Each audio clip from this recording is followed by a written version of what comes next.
आपने कहा कि बिहार को 10 साल में बदल देंगे। हर मुख्यमंत्री 1947 से यही कहता आ रहा है। तो आप स्ट्रक्चरल रिफॉर्म में can you give me 1 or 2 things जो आप बदलना चाहते हैं? दो चीजें। एक तो बिहार में क्रेडिट की अवेलेबिलिटी को हम लोग प्राइमरली एड्रेस करना चाहते हैं। लोगों के हाथ में पैसा पूंजी देना चाहते हैं, क्योंकि बिहार से गरीबी को दूर करने का 3 जो मुख्य रास्ता मुझे दिखता है। एक है पढ़ाई, दूसरा है massive land reform, land productivity को बढ़ाना, और तीसरा है लोगों के हाथ में पूंजी देना ताकि लोग अपने पैर पर खड़े हो सके। और ये जो सरकारी नौकरियों का ऑब्सेशन है कि मेरा बच्चा सरकारी नौकरी पा जाएगा, उस रैट रेस में लोग उससे बाहर निकलें और इस बात को समझें कि 13 करोड़ की आबादी वाले बिहार में सिर्फ 26 लाख लोग ही सरकारी नौकरी कर रहे हैं। 2% से कम लोग ही सरकारी नौकरी कर रहे हैं, और इस संख्या को 5-10 लाख से ज्यादा और नहीं बढ़ाया जा सकता है। जो तेजस्वी कह रहे हैं, तो छोड़िए, उनको तो ये भी नहीं मालूम है कि मतलब 3 करोड़ लोगों को नौकरी देने में खर्चा कितना आएगा, कहां से पैसा आएगा तो छोड़ दीजिए। 3 करोड़ लोगों को बहाल करने का पैसा एक बार को भगवान ने आपको दे दिया कहीं कि लीजिए आपके पास है 15 लाख करोड़ रुपए नौकरी दे दो, तो भी नहीं दे पाओगे, क्योंकि 3 करोड़ लोग तो देश में नौकरी नहीं मिलती है, तो राज्य की बात ही छोड़िए। 3 फंडामेंटल बातें जो हम लोग कह रहे हैं कि Bihar has to become once again ज्ञान की भूमि, जहां पढ़ाई पर फोकस हो, और पढ़ाई से मतलब सिर्फ विश्वविद्यालय नहीं, प्राइमरी एजुकेशन है। जब तक बिहार में 30, 40, 50% लोग 12वीं पास नहीं करेंगे, अच्छा पढ़कर नहीं निकलेंगे, तब तक बिहार के समाज में आपको बड़ा परिवर्तन नहीं दिखेगा। अभी वो नंबर 10% से कम है।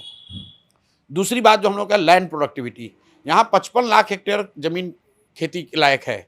जब तक वो प्रोडक्टिविटी नहीं बढ़ेगी तब तक सुधार नहीं हो सकता है। और तीसरा बात, यहाँ लोगों के हाथ में पैसा पूंजी नहीं है। तो जब तक लोगों के हाथ में पैसा और पूंजी नहीं होगा, और वो पूंजी आएगा both with your increase investment and consumption plus also the borrowed capital. Industrialisation नहीं, industrialisation in the long run, unless आप ये 3 फंडामेंटल पिलर्स को ठीक करें, जब तक यहाँ लोग पढ़ेंगे नहीं। अगर इंडस्ट्री लग भी जा रही है, आप बिहार में जो 2-4 इंडस्ट्री वहां जाके देखिए, वहां पर काम करने वाला सब बाहर का ही आदमी है। जब बच्चे यहाँ पढ़ ही नहीं रहे हैं तो वो काम भी करेंगे तो क्या करेंगे? लेबर का काम करेंगे। आप दिल्ली के मॉल्स में मैंने सर्वे कराया, वहां पर जितने फ्रंट डेस्क पे काम करने वाले लोग हैं वो दूसरे जगहों के हैं, और जितने उसमें बाथरूम में जैनिटर का, सफाई का काम करने वाले वो बिहार के लोग हैं।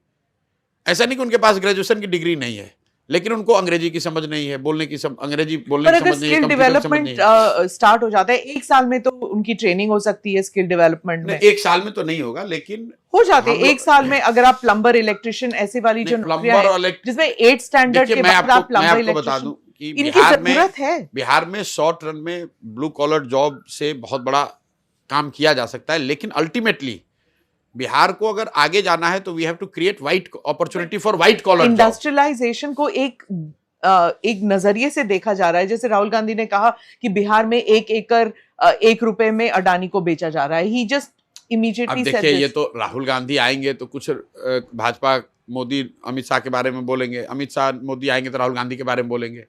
बिहार की जमीनी हकीकत की इनकी जानकारी कितनी है मैं जानता नहीं हूँ। अमित शाह जी ने कहा कि बिहार में जमीन की दिक्कत है, और उन्हीं के मैनिफेस्टो में, भाजपा के मैनिफेस्टो में लिखा हुआ है कि हम हर प्रखंड में फैक्ट्री खोलेंगे।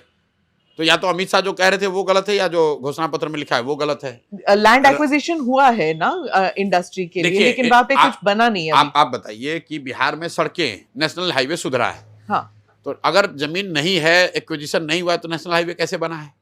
ये तो विल की बात है। अगर आप नेशनल हाईवे बनाना चाहते थे तो इसी बिहार में आपको जमीन मिला है ना, तो फैक्ट्री भी लगाना चाहोगे तो जमीन मिलेगी, फैक्ट्री भी लगाना चाहोगे तो जमीन मिलेगी। Pro industry? I am pro capital. Pro capital? I am pro capital. मैं समाजवाद के नाम पर, you don't have a problem कि बिरला, टाटा, अंबानी, अडानी यहाँ आए। मैं तो pro. Do you welcome them? I welcome capital. It doesn't matter कि किससे आता है।